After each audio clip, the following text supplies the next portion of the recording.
इसी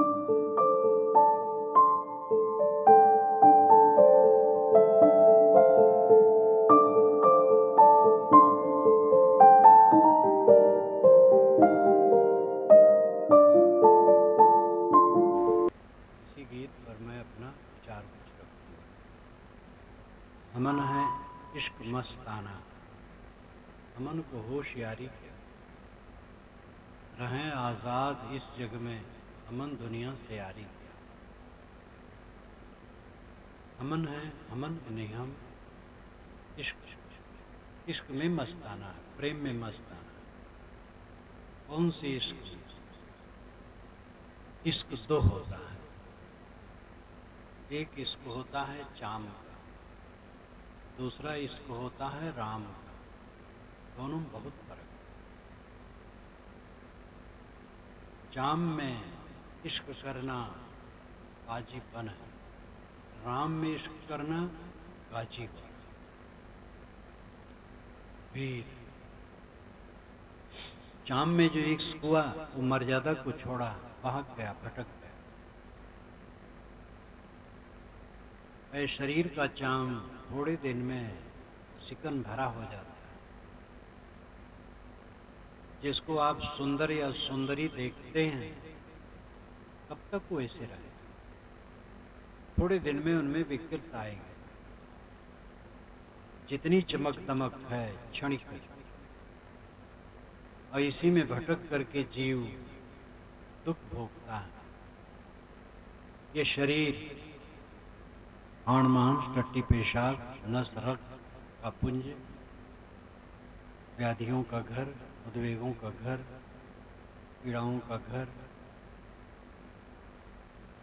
ये अविनाशी शुद्ध आत्मा राम तो कुकुरी के पूत में भी रमा है। सब घट मेरा साइयां सूनी सेज न को। प्राणी मात्र को जो राम मानता है, राम न माने रहीम माने, कोई बात नहीं, एक ही बात। राम रहीम करीमा केशो ये तो शब्द है, लेकिन तत्व एक है जो सबके अंदर में विद्यमान है। उस आत्मा में जो इश्क करता है, परमात्मा में इश्क करता है, उसको होशियारी की क्या आवश्यकता है? होशियारी, चतुरता, चालाकी, भोगों के लिए चपलता, तू मैं, भाई से भी छिपा करके पैसा अलग रखा जाता है, माता पिता से भी, मित्र को भी धोखा दिया जाता है, पार्टनर को धोखा दिया जाता है। ये होशियारी, क्योंकि हमारा इश्क भोगों में, जब इश्क राम में होगा, अंतरात्मा में होगा, परमात्मा में होगा, जो अंदर में बैठा आत्मा के रूप में विद्यमान है, तो होशियारी खत्म हो जाएगी। इसका मतलब नहीं वो बेवकूफ हो जाएगा, वही तो बहुत बड़ा बुद्धिमान है। लेकिन वो दुनियादारी चीजों के लिए चतुरता नहीं करेगा, जिससे दूसरे को क्षति होती है। दूसरे को धोखा दे दे करके लोग धनी बनते हैं। अमन है इश्क मस्ताना, अमन को होशियारी क्या। इश्क में मस्ताना हो गया, राम के इश्क में, राम के प्रेम में मग्न हो गया, अंतर्मुख हो गया, तो दुनिया के पदार्थों के लिए वो होशियार नहीं रहेगा, सरल रहेगा। अमन है इश्क मस्ताना, अमन को होशियारी, रहें आजाद इस जग में, अमन दुनिया से यारी क्या। अगर हम आजाद रहना चाहते हैं तो दुनिया से मोहब्बत छोड़ो।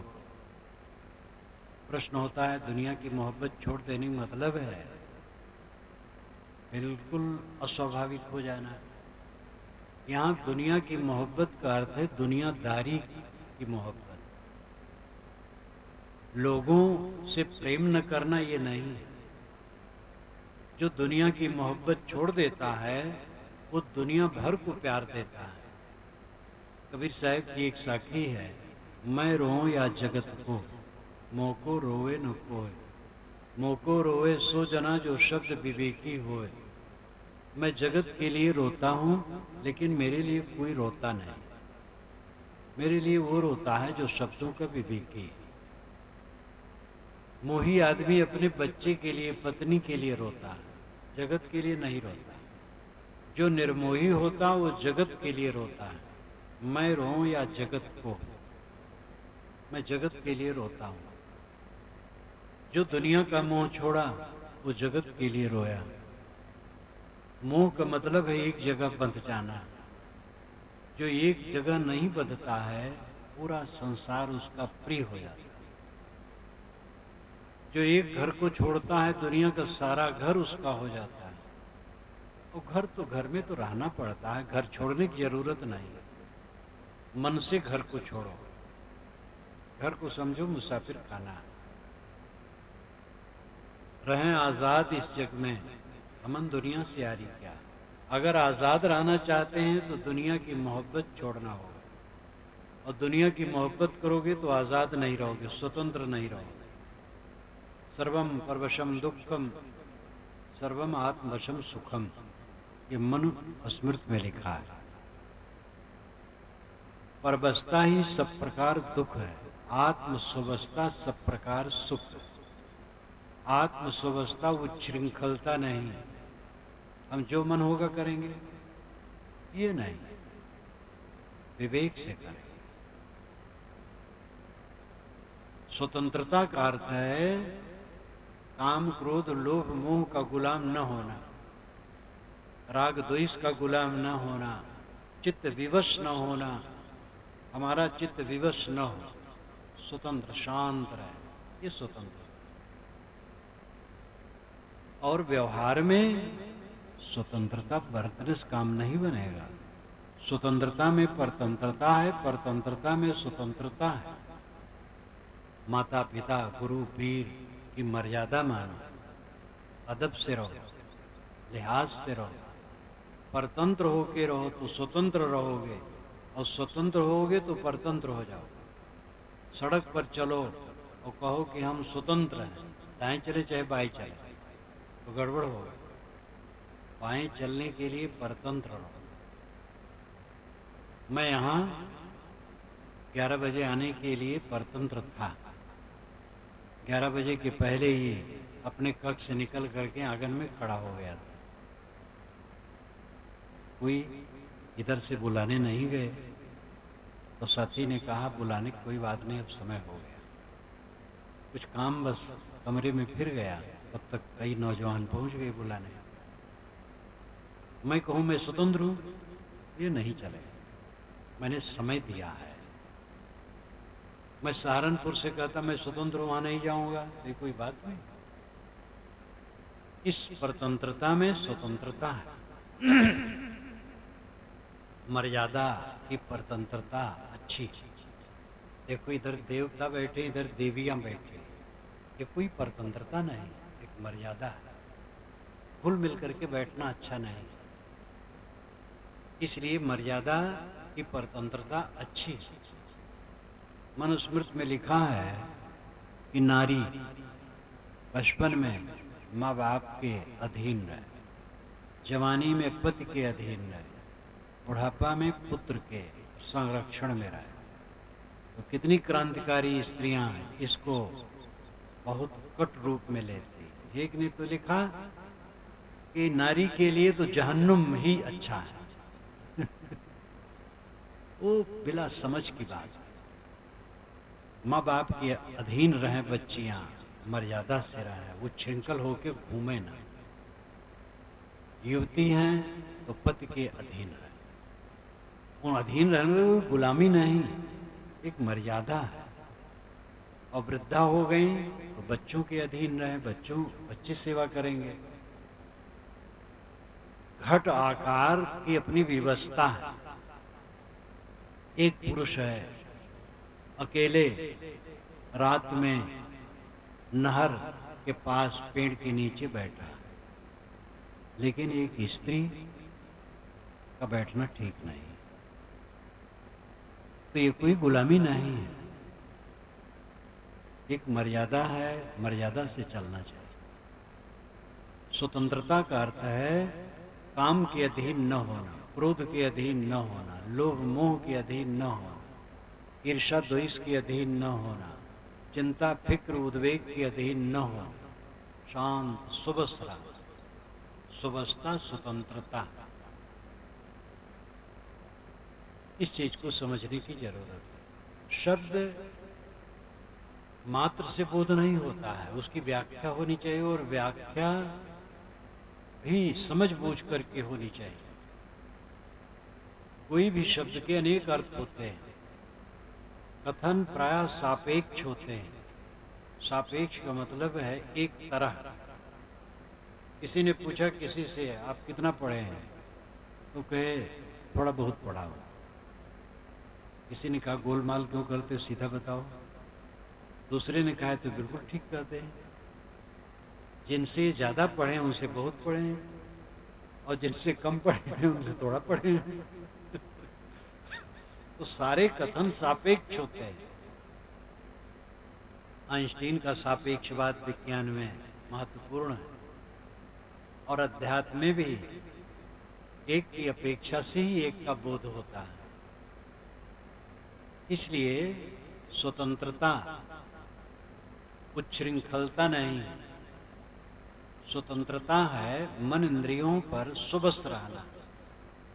मन इंद्रियों के अधीन हो गए तो परतंत्र हो गए। कितने लोग परतंत्रता को स्वतंत्रता मानते, मन के गुलाम हैं, कहते हम स्वतंत्र हैं। पिता के सामने सिगरेट पिएंगे, हम स्वतंत्र हैं। अरे सिगरेट कहीं न पियो, पिता के सामने तो पीना ही गलत है, और पिता ही पीते हैं तब तो डूबा है। इसमें कितने पिता बैठे होंगे जो तंबाकू खाते होंगे, बीड़ी पीते होंगे, और कुछ अड्ड-बड्ड खाते होंगे।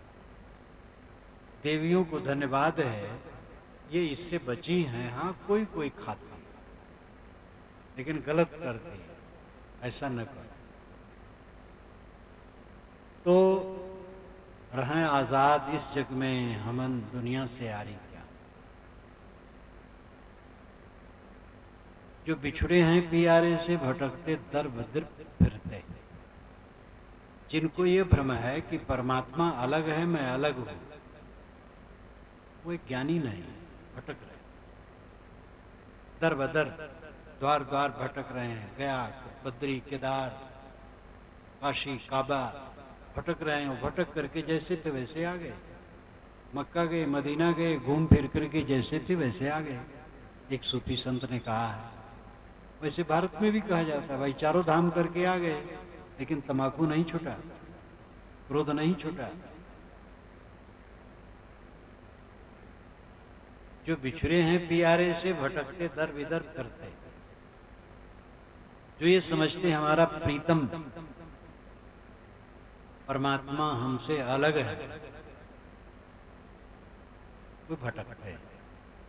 याज्ञवल्क्य ने बृहदारण्यक में कहा है, जो समझता है देवता अन्य है, मैं अन्य हूं, देवताओं का पशु। जैसे अनेक पशु मिल करके एक मनुष्य की सेवा करते हैं, वैसे अनेक मनुष्य एक देवता की सेवा करते हैं। और कोई पशु अगर किसी के हाथ से निकले तो उसको बुरा लगता है, ऐसे कोई मनुष्य अगर ये समझ ले मैं ब्रह्म हूं, तो देवता को अच्छा नहीं लगता। ये देवताओं का परिहास किया है याज्ञवल्क्य ने। कहा देवता कौन है? अरे आत्मा देवता है। देखो यहाँ सब देवी देवता बैठे हैं, इतनी अच्छा देवी देवता आप देख रहे हैं, फिर भी संतोष नहीं है। ये देवी देवता जो खाते हैं इनको खिलाते नहीं हैं, और जो नहीं खाते उनको भोग लगाते हैं। तो दियम वस्तु गोविंदम कहा करके पानी उछालते हैं, ये धोखा। और जो खाते हैं उनके खुराक छीनते हैं।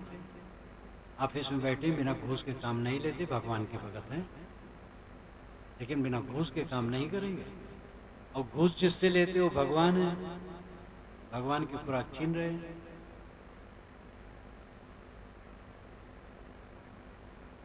जो बिछड़े हैं पियारे से, भटकते दर बदर फिरते। जिनको भ्रम है कि परमात्मा अलग है, मैं अलग हूँ, वे भटकेंगे, सदा भटकेंगे, कभी कल्याण नहीं होगा। स्वामी शंकराचार्य ने कहा है, आत्मा और ब्रह्म की एकता के बिना मोक्ष नहीं हो सकता। कबीर साहब ने बारंबार कहा, कस्तूरी कुंडल से मृग ढूंढे बनवाए, ऐसे घट घट राम है दुनिया जानत ना है। परमात्मा मिलता नहीं है क्योंकि वो बिछुड़न है। इस पर मुझे एक उदाहरण याद आता है जो बराबर कहा करता हूँ, बहुत दिन की बात है, तो 40 बरस से ऊपर हो गया होगा। एक जगह में प्रवचन शाम वाला कर रहा था और प्रवचन समाप्त हुआ, 5 बजे मैं उठा और जंगल झाड़ी वहाँ पास में थी, उधर चला गया अकेले और ध्यान में बैठ गया। एक 20-22 बरस का जवान मेरा पता लगाया और खोजते खोजते वहाँ गया। झोला पड़ने वाला था, खड़ा हो गया सामने, मुझे आहट हुई तो मैंने आंखें खोली। मैंने कहा, भैया कैसे आए? हे महाराज, परमात्मा कब मिलेगा? बहुत बेताब भावना से, महाराज परमात्मा कब मिलेगा? तो मैंने कहा, परमात्मा से बिछुड़ने की तारीख तुम बताओ, तो मिलने की तारीख मैं बताओ। वो ठग मारा खड़ा, कुछ नहीं बोल सका। मैंने कहा बैठो, बातचीत हुई। तब से वो कभी मिला कि नहीं मिला ये पता नहीं। परमात्मा कभी बिछुड़ा नहीं, मिलने की क्या बात। हमारी दृष्टि बहिर्मुख है, अंतर्मुख नहीं है, इसलिए परमात्मा का बोध नहीं। पानी में मीन पियासी मैं सुनिया सी, साहब इसी पर तो कहते हैं, धोबिया जल बिच मरत पियासा, तो कई प्रकार से कहे। हम परमात्मा में खड़े हैं और परमात्मा के लिए प्यासे हैं क्योंकि समझ नहीं। परमात्मा अब आपसे अलग नहीं। जो बिछड़े हैं प्यारे से, भटकते दर बदर फिरते हैं। हमारा यार हम में है, हमन को इंतजारी क्या। हमारा यार, हमारा परमात्मा हमारे में है, हमें किसकी इंतजारी करना है, किसकी प्रतीक्षा करना है? वो तो नित्य प्राप्त है। गलती है जो हमारा मन भटकता है बाहर। परांच खान विदृणत स्वयंभू तस्मात् परांग पश्चिदनांतरात्मन कश्चित धीरा प्रतिज्ञात्मानमैक्षतावृत्त चक्षु अमृतत्वमिच्छन्। ये कठोपनिषद में यमाचार्य ने नचिकेता को समझाते हुए कहा, परांच खान वितरणत स्वयंभू। परांच नाम बाहर, खान का अर्थ छेद, वितरणत का अर्थ फोड़ना, स्वयंभू प्रकृति। यह प्रकृति मनुष्य के शरीर की इंद्रियों को फोड़ फोड़ करके बाहर निकाला। तस्मात् इसलिए परांग पश्चित, आदमी बाहर देखता है, नांतरात्मन, अंतरात्मा को नहीं देखता, नहीं समझता। कश्चित धीरा, कोई विवेकवान पुरुष, प्रत्येक आत्मन ऐक्षत, प्रत्येक नाम भीतर आत्मन, आत्मा को ऐक्षत देखता है, समझता है। देखने मतलब समझना। ऐसे देखता है, आवृत्त चक्षु अमृतत्व इच्छन, अमृतत्व इच्छन, अमरता की इच्छा लेकर आवृत्त चक्षु, आंखों को बंद करके अर्थात इंद्रियों को समेट करके अंतरात्मा को देखता। प्रकृति ने हमारी इंद्रियों को फोड़ फोड़ कर बाहर निकाला है, इसलिए हम बाहर देखते हैं। कोई विवेकवान पुरुष अमृतत्व की इच्छा रख करके अपने मन इंद्रियों को समेट करके अपने आत्मा को देखता है। ऋषियों ने कहा, तत्त्वम् श्वेत केतु। उद्दालक ने अपने पुत्र श्वेत केतु को उपदेश दिया, तत्त्वम् श्वेत केतु, श्वेत केतु तत्त्वम् अस, वह तू है। जिस परमात्मा को तू खोज रहा है वो तू खुद है। परमात्मा तो स्वामी शंकराचार्य ने कहा शिष्य को, तुझ परमात्मा को अज्ञान से बंधन है, शिष्य को परमात्मा का। ये परमात्मा बैठे हैं, इनको आप तुच्छ समझते हैं, और जहां कहीं मिलने वाला नहीं वहां परमात्मा मान रहे हैं। ऐसा उल्टा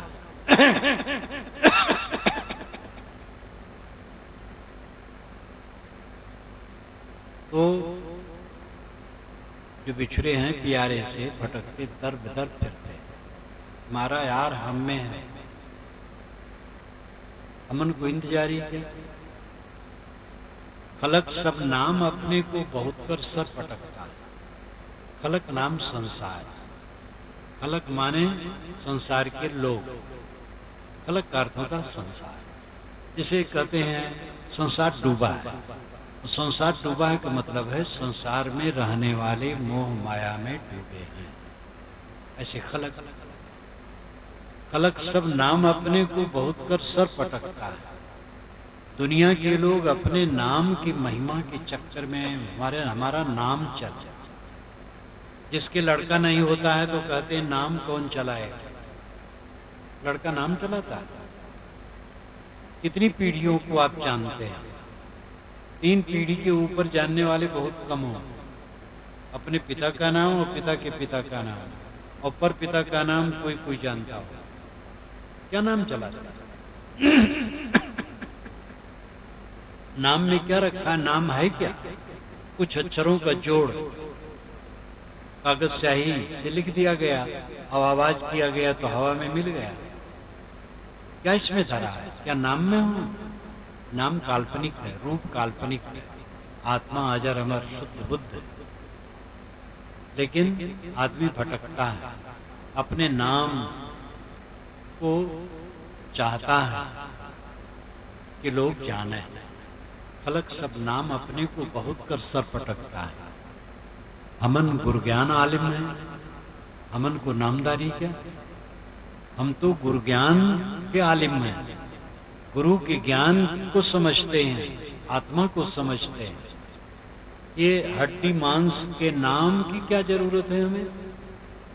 ये हड्डी मांस का ढांचा शरीर, इसी का नाम और रूप, कूड़ा कचड़ा, इसमें क्या धरा है? मैं दिव्य हूं, निर्मल हूं। अपनी निर्मलता को समझो, आत्मा को समझो, अपने मन को आत्मा में लगाओ। देहाभिमान छोड़ो, देहाभिमान से सारे पाप होते हैं। देहाभिमान के कारण आदमी पर स्त्री में लुब्ध होता है, पर पुरुष में देवियां लुब्ध होती हैं। अनैतिक काम करते हैं, मर्यादा विरुद्ध अपना पतन करते हैं और समाज में प्रदूषण फैलाते हैं। देहाभिमान के कारण दूसरे के हक को मारा जाता है और हक किसी का रह नहीं जाता है। जब 2 आदमी जमीन पर रस्सी फेंक करके और नापते हैं, यहां से मेरी जमीन, वहां से तेरी जमीन, तो जमीन मानो हंसती है कि बेवकूफों, तुम दोनों मेरे हो, मैं तुम्हारी नहीं। सब नापने वाले जमीन में जाते हैं और जमीन वैसे रहती है।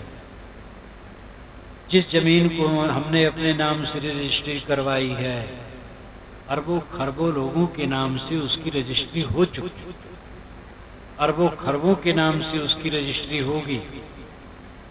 इसीलिए साहब ने कहा, भूला लोग कहें घर मेरा, क्या तू भूला डोले सो घर नहीं तेरा। आप कहते मेरा घर है क्योंकि आपने बनवाया है, लेकिन अगर मच्छर मक्खियां छिपकलियां बोल सकती तो कहती हमारा घर है। आप कहेंगे आपने बनवाया है, वो कहेंगे हमारा जन्म इसमें हुआ, जन्म जात अधिकार। किसका घर है? हमारे शरीर में न मालूम कितने जीव जन्म लेके खा करके हमारे मांस रक्त को और मर मर के चले जाते हैं। संसार को समझो तब पता लगे यहां आपका क्या है। शरीर का एक एक कण अपना नहीं है, ये मिट्टी पानी आग हवा के कणों का जोड़ है। खलक सब नाम अपने को बहुत कर सब पटकता है। हमन गुरज्ञान आलिम है, हमन को नामदारी, आत्मज्ञान हुआ, आत्मरत हुआ, आत्म संतुष्ट हुआ तो देह के नाम रूप से उदासीनता हो जाती है। शरीर एक मिट्टी का लौंदा है और इसकी सार्थकता है आत्मज्ञान हो जाए, आत्म संतोष मिल जाए, अंतर्मुख साधक हो जाए, अंतर तृप्त हो जाए, ये उसकी विशेषता है। और फिर तो शरीर छूट जाएगा, शरीर रहने वाला नहीं है। लेकिन जीवन बीत जाता है, इस पर लोग सोचते ही नहीं। एक सूफी फकीर ने कहा है, बका पर किसी का ध्यान ही नहीं है। ऐसा आश्चर्य है, बका पर किसी का ध्यान ही नहीं है।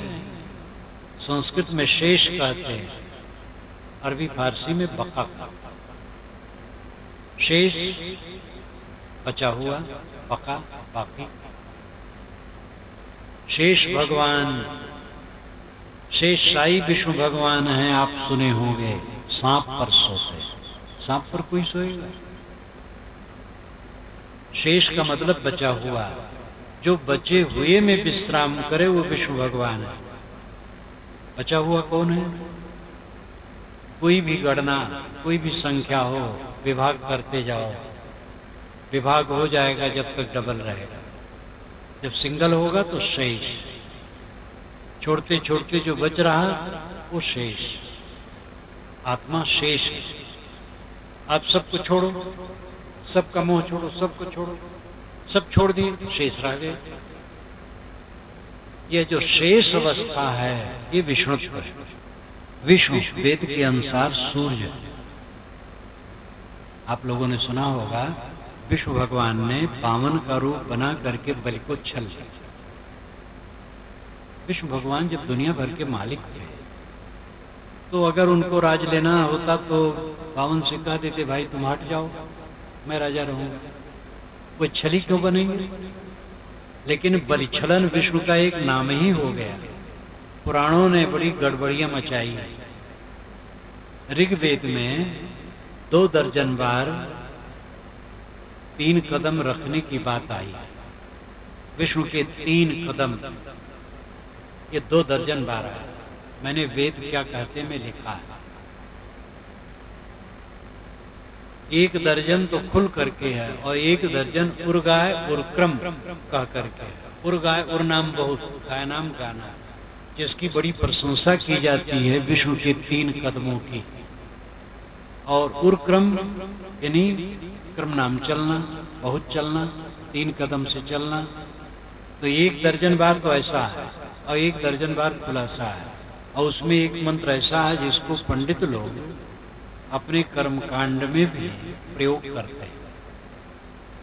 इदम विष्णु विचक्र में त्रेधा निदधे पदम समूढ़ मत्स्य पांसुरे, ये ऋग्वेद का मंत्र है। इदम, यह, यहाँ, विष्णु विष्णु विचक्र में चले, त्रेधा 3 प्रकार से, निदधे रखे, पदम पैर, समूढ़ मंस पांसुरे, उनके पांस से, धूल से सारा संसार ढक जैसा। ये इसका अर्थ है। और इसका अर्थ आज से 2800 वर्ष पूर्व यास्क मुनि हुए हैं जिन्होंने निरुक्त लिखा है। और उन्होंने 22 निरुक्तकारों का उदाहरण दिया है, लेकिन उन 22 का निरुक्त है नहीं, केवल यास्क मुनि का। उन्होंने कहा है कि पुराने निरुक्तकार ने बताया है कि सूरज विष्णु और उसकी किरणें, उसके कदम जमीन पर पड़ना, अंतरिक्ष यानी आकाश में पड़ना, द्लोक यानी तारामंडल में पड़ना, ये उसके 3 कदम रखना है। और ये अर्थ देश विदेश के सभी वैदिक विद्वान मानते। इसमें एक मत है, 2 मत नहीं। विष्णु का अर्थ होता है जो प्रवेश करे। विष धातु से विष्णु शब्द बनता है, विष प्रवेश करना। सूरज की किरणें सब में प्रविष्ट होती है, इसलिए सूरज विष्णु।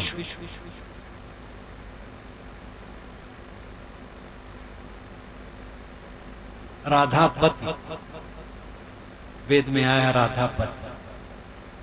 तो राधा है धन और उसका पति है सूर्य। धन का पति सूर्य है। सूर्य अपनी किरणों से पृथ्वी से पानी खींच करके बरसाता है, तब फसल होती है, तब धन होता है।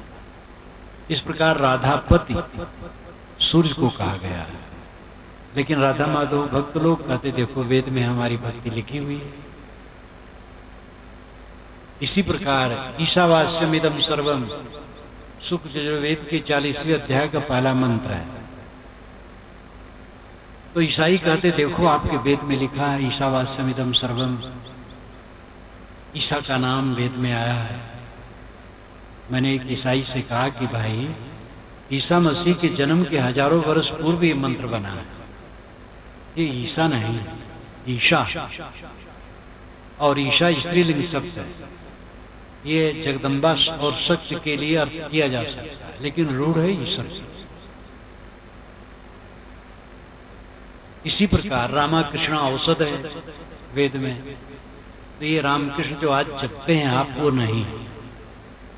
महावीर शब्द है वेद में, जो सोमरस भरने का मिट्टी का कलश है। लेकिन लोग कहते देखो महावीर का वर्णन, हनुमान जी का वर्णन वेद में है। एक वीर एक जगह आया ऋग्वेद में, आशु शिशानो वृषभो न भीमो घना घनश्चोभश्चर्षणीनाम संक्रंदनो अनमिक एक वीरा शतम सनया सेनाजित शाकमेंद्र। तो उसमें एक वीर है, और पौराणिक कबीर पंथियों ने अर्थ कर लिया अय कबीर। तो कहते देखो कबीर वेद में भी कबीर, लेकिन वेद में कबीर नहीं, एक वीर अद्वितीय वीर, इंद्र के लिए महिमा। आशु शिशानो वृषभो न भीमो, आशु नाम जल्दी, शिशानो नाम तेज, वृषभ नाम बैल के समान, वृषभो न भीमो, वृषभो न यानी वृषभ के समान, भीमो नाम भयंकर, आशु शिशानो वृषभो न भीमो, घना घनस युद्ध करना, क्षोभड़स चर्षणी नाम, चर्षणी नाम भीड़ में क्षोभ हलचल पैदा कर देना।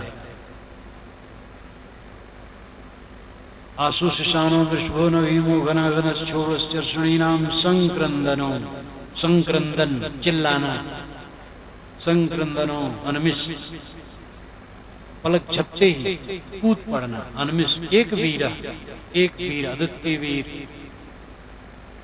अजय जीत लेता है। शाकम इंद्र, शाकम साथ साथ इंद्र, इंद्र बहुत तेज है और बैल के समान भयंकर चीत्कार करते हुए भीड़ में घुस जाता है और सबको जीत लेता है। ये इंद्र की महिमा में, कबीर की महिमा में नहीं। अथर्व वेद के आखिर में आया है कि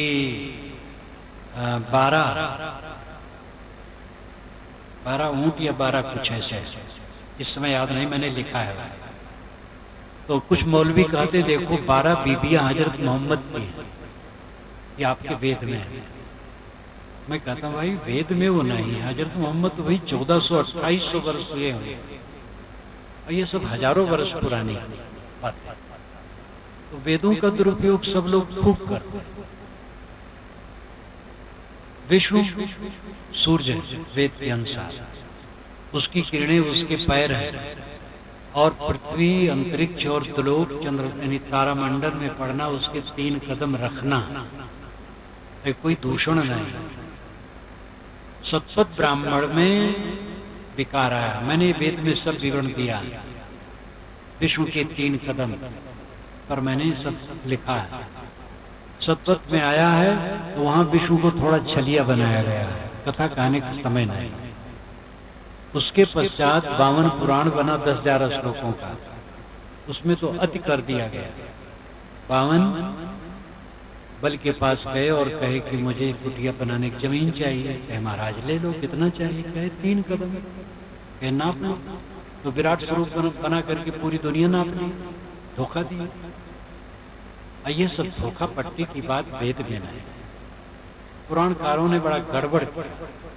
वेद के जितने देवता हैं चरित्रवान हैं, और पुराण का देवता कोई चरित्रवान हो तो हो, सब ढील ढाल।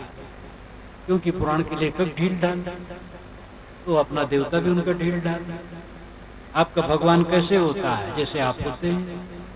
किसी का भगवान बकरा खाता है लेकिन सुअर नहीं खाता, किसी का भगवान सुअर बकरा दोनों खाता है। किसी का भगवान सूअर बकरा बिल्कुल नहीं खाता, मिठाई खाता, फल खाता, मेवे खाता। किसी का भगवान तो सूअर बकरा के साथ शराब भी पीता है। तो जैसा पुजारी वैसा भगवान बनाया है। सारे भगवानों और देवताओं की रचना किसने की? आपने की। जैसे आप तैसे आपका भगवान। तो वेद के ऋषि काफी स्वस्थ चित्त के थे और उनका वर्णन बड़ा मनोहर है। पुराणकारों ने गड़बड़ किया, लेकिन इसका मतलब नहीं कि पुराणों में सब खराब था, और पुराणों में भी अच्छी बात यहाँ यह है, विश्व जो सब में प्रविष्ट, किंतु आगे आध्यात्मिक विचारकों ने सूरज तक अर्थ नहीं रखा। ऋत नियम, वेद का, ऋग्वेद का नियम ऋत है। ऋत नाम, ऋतस्य तंतुम विततम। ऋत के तंतु सर्वत्र परिपूर्ण है, नियम के तंतु सर्वत्र परिपूर्ण है। नियम सर्वत्र प्रविष्ट, इसलिए नियम विश्व। नियम को समझो, नियम से चलो। नियम से पानी बरसता है, प्रकृति के नियमों से कोई देवता नहीं बरसा। कोई जानदार देवता बरसाए तो अकल से बरसाए। खेत में बरसाएगा, सड़क पर नहीं बरसाए, क्योंकि कीचड़ हो जाता है, लोग चलते हैं। वो स्वाभाविक बरसता है, जड़ प्रकृति से बरसता है। इसलिए जहाँ बरसने की जरूरत वहां नहीं, वहां बरस देता है। जहाँ जरूरत नहीं है वहां बरसता, जहाँ जरूरत है नहीं बरसता है। ऐसा भी हो जाता है, सूखा पड़ जाता है, दाह पड़ जाता है। फूल खिलते हैं, कंकर पत्थर बनते हैं, सृष्टि में तमाम प्रपंच का निर्माण होता है। ये ऋत से, नियमों से चलता है। ऋत विश्व, लेकिन अंतिम उपासनी ऋत विश्व आत्मा। आत्मा सब घट में प्रविष्ट है, इसलिए आत्मा विश्व। आत्मा के प्रति विष्णुत्व की भाव लाओ। आजकल विष्णु की पूजा क्या है? शंख चक्र गदा पद्मधारी, सांवला थोड़ा और पद्मासन से बैठा है, ऐसा चित्र या मूर्ति, ये विष्णु की उपासना। जैसे कि भारत माता की उपासना। भारत माता एक 30 वर्ष की सुंदरी युवती, तिरंगा झंडा लेकर खड़ी है, वंदे मातरम लिखा है। अब उसी कोई पूजा आरती करे और कहे कि हम भारत माता की उपासना करते हैं, तो ठीक है। भारत माता का उपासक वह है जो कन्याकुमारी से लेकर कश्मीर तक, पंजाब से बंगाल तक के लोगों के प्रति हमदर्द। उसमें केवल हिंदुओं के लिए हो हमदर्द, या केवल मुसलमानों के लिए, या अमुक संप्रदाय के लिए, तो भारत माता का उपासक नहीं। भारत माता का उपासक है भारत में रहने वाले सभी प्राणियों के लिए जो हमदर्द। इसी प्रकार विश्व जो घट घट में प्रविष्ट है, उसके प्रति हमदर्द हो, वो विष्णु उपासक हो, वैष्णव है। और खाली शंख चक्र गदा पद्मधारी चित्र या मूर्ति की पूजा कर लिया और कहा मैं विष्णु वैष्णव हूं, तो फादिल है, बालकपन है। असली विष्णु की पूजा है प्राणी को भगवत स्वरूप समझना। एक महात्मा रोटी खा रहे थे और पास में बैठे कुत्तों को भी दे रहे थे। जवान लोग आए, हंसने लगे। जवानी में हंसी ज्यादा आती है, तो महात्मा ने कहा विष्णु परिचितो विष्णु विष्णु खादित विष्णुवे प्रथम हस्ते विष्णु सर्वम विष्णु एवं जगत। विष्णु विष्णु के पास बैठे, विष्णु विष्णु को खिलाता है, विष्णु को क्यों हंसता है? ये सब विष्णु है। अगर हमारी नजरों में दिखने वाले प्राणी विष्णु नहीं है तो हमारा वैष्णव होना बेकार है, हमारा हरिभक्त होना बेकार है, हमारा अल्लाह ताला और खुदा कहना बेकार है, अगर प्राणी प्राणी में हमें वो नहीं दिखाई देता है। खलक सब नाम अपने को बहुत कर सर पटकता है, हमन गुरज्ञान आलिम है, हमर को नामदारी। न बिछड़े पल पिया हमसे, न हम बिछड़े पियारे से। हो ऐसा, हो ऐसी लो लगी हरदम, हमन को बेकरारी क्या। हम प्यारे से कभी न बिछड़े, हो प्यारा हमसे न बिछड़े। ऐसी लगन जिसके अंदर में लगी है उसको बेकरारी। बेचैनी कहाँ? मेरा प्रीतम मेरे में है, तेरा प्रीतम तुच्छ में है। तुम्हारा प्रीतम तुम्हारे में है, तुम और वो दो नहीं, अद्वैत हो जाओ। जब तक मन है तब तक द्वैत है, मन शांत हुआ अकेला हो गया, अद्वैत। जड़ चेतन मिला करके जो अद्वैत कहते वो गलत कहते हैं। जड़ अलग है, चेतन अलग है। मन द्वैत बनाता है। ध्यान करो, पहला ध्यान है किसी आधार बिंदु में मन ठहराना। आंखें बंद की, बंद आंखों में अंधकार प्रकाश जो दिखाई देता है उसी में मन टिकाना। ये दृष्टि योग है। सांस आती जाती है, सांस पर मन ठहराओ, सांस का ख्याल रखो और कुछ नहीं, ये स्वर योग है। एक बिंदु की कल्पना कर लो मस्तिष्क में, हृदय में कहीं, उस पर मन ठहराओ, ये बिंदु योग है। दोनों कानों में उंगलियां डाल लो, आवाज अंदर से सुनाई देगी, उसी में मन लगाओ, ये नाद योग है। किसी महापुरुष का चित्र मन में ले लो, उसी में मन लगाओ, ये साकार योग है। किसी आधार में मन को बराबर टिकाना, ये ध्यान का पहला स्वरूप। अंतिम ध्यान क्या है? सारे संकल्पों का त्याग कर देना। नदी के किनारे बैठा व्यक्ति नदी की तरंगमालाओं को केवल देखता है, उसमें बहता नहीं। वैसे मन को देखो, मन में बहो न। और मन जब शांत हो गया तो निर्विकल्प अवस्था आ गई, अपने आप स्थिर। यथा यथा प्रत्यवस्थितम मन तथा तथा मुंचति वाहि वासना निशेष मोक्षे सति वासना आत्मानुभूति प्रतिबंध शून्य। ये स्वामी शंकराचार्य ने कहा।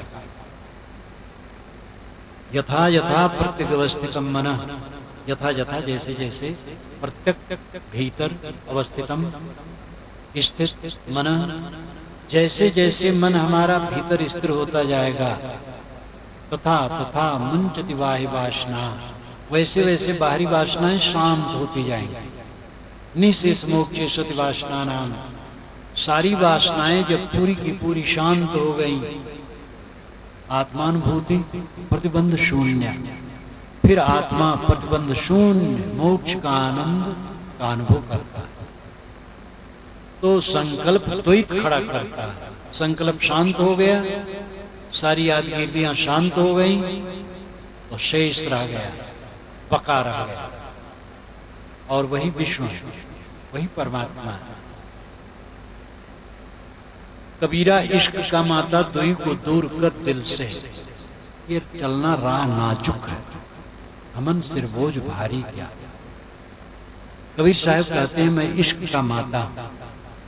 ज्ञानी इश्क का माता हो, वो भीतरी इश्क है। किसकी शादी, किसका गम, भू अल्लाहू दम पर दम, वहां हर्ष नहीं, शोक नहीं, और परमात्मा अलग नहीं। कहता है खुद से खुदा जुदा, वो पीर अधूरा, दिखला दे खुद ही में खुदा, पीर उसे कर।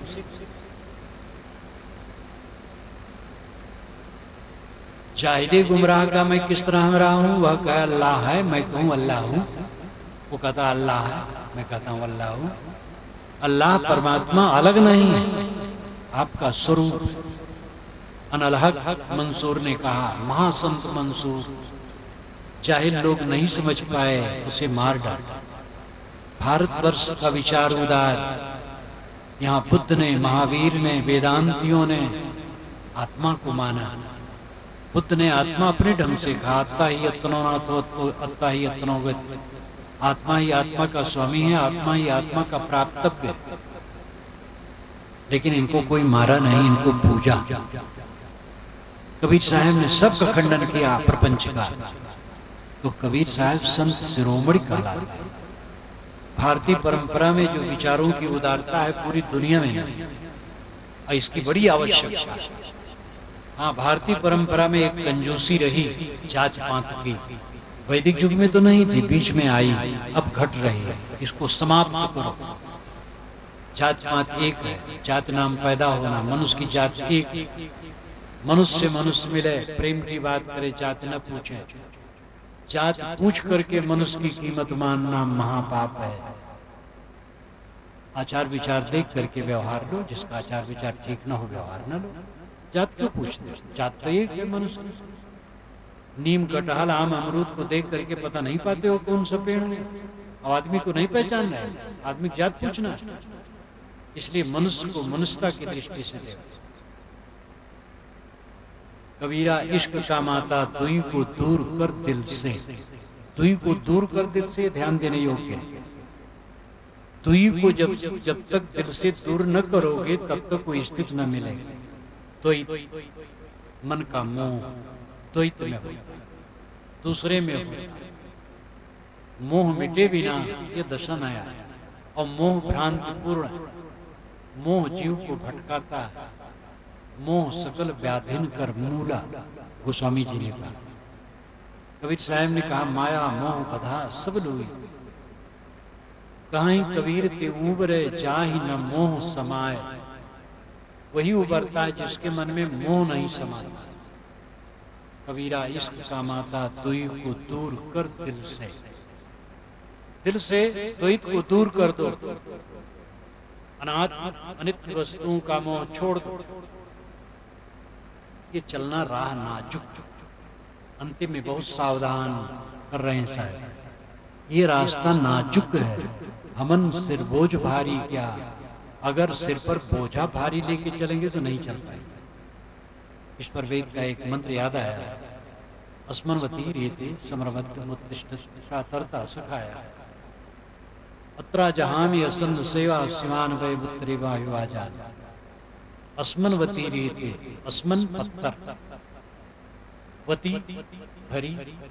एक नदी है जो पत्थरों से भरी है, अस्मन्वती पत्थरों से भरी है। अस्मन्वती रियते बहती है। अस्मन्वती रियते पत्थरों से भरी नदी बह रही है। समरवत तैयार हो जाओ, उत्तिष्ठ खड़े हो जाओ। प्रतरता सखाया, असखा इसको अच्छी तरह से तर जा। लेकिन ध्यान रखो, अत्रा जहां में असन्न सेवा, जो असत और अशिव है उसको यहीं छोड़ दो। गठरी सिर पर रख करके नदी में तैरना चाहते हो, और ऐसी नदी जो पत्थरों से भरी है, डूब के मरोगे। फेंक दो यहाँ सब गठरी वठरी।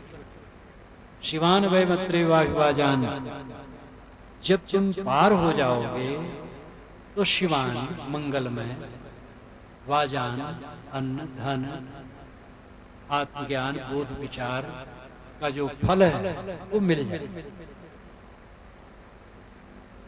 अर्थ यह है कि पत्थरों से भरी नदी बह रही है, गठरी उतार दो, तैर जाओ। गठरी न ले जाओ, उधर जाओगे खाने पीने की चीजें मिल जाएगी। ये अन्योक्ति अलंकार है।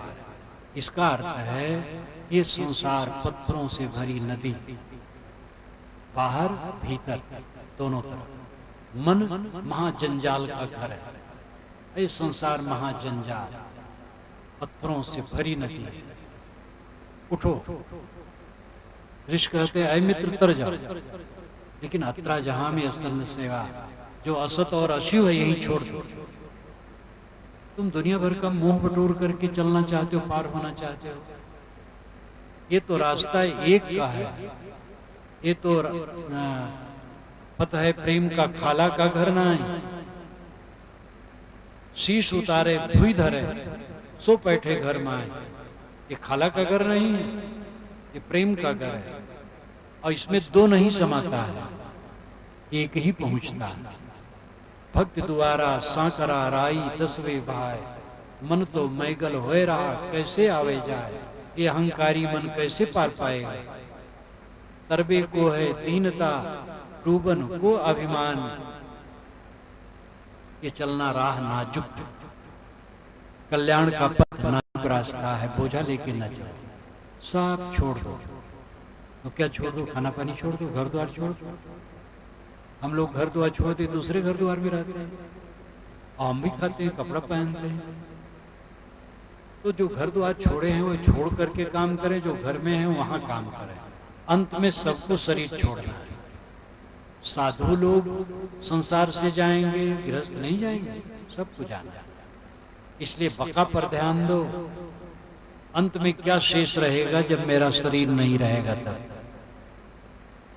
क्या इस पर 24 घंटे में एक बार कोई सोचता है? साल साल बीत जाता, नहीं सोचता। जब कोई मर जाता है तब लोग कहते हैं हाँ भैया दुनिया छोड़ गई।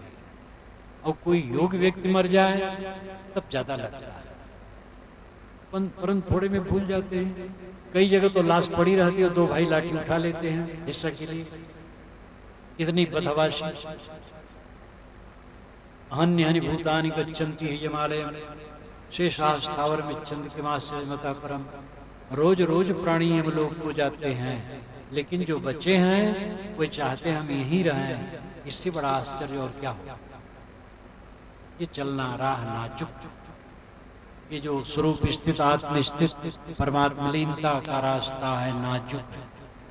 इसमें बोझा लेके चलोगे तो नहीं जा पाओगे। बोझा छोड़ दो, अहंता ममता समाप्त कर दो। एक कहानी कहूंगा और समाप्त करूंगा। एक कलाकार था, कहानी आप जानते, याद कराना। एक कलाकार था, वो मूर्ति बनाता था और बेचता था, ये उसका पेशा। 90 वर्ष का हो गया तो सोचा अब तो मौत निकट है, तो अपनी शक्ल में उसने 100 मूर्तियां बना करके और अपने कक्ष में खड़ा कर दिया। जब मौत आएगी तो इसी में खड़ा हो जाऊंगा, वो पहचान नहीं पाएगा कौन असली आदमी है।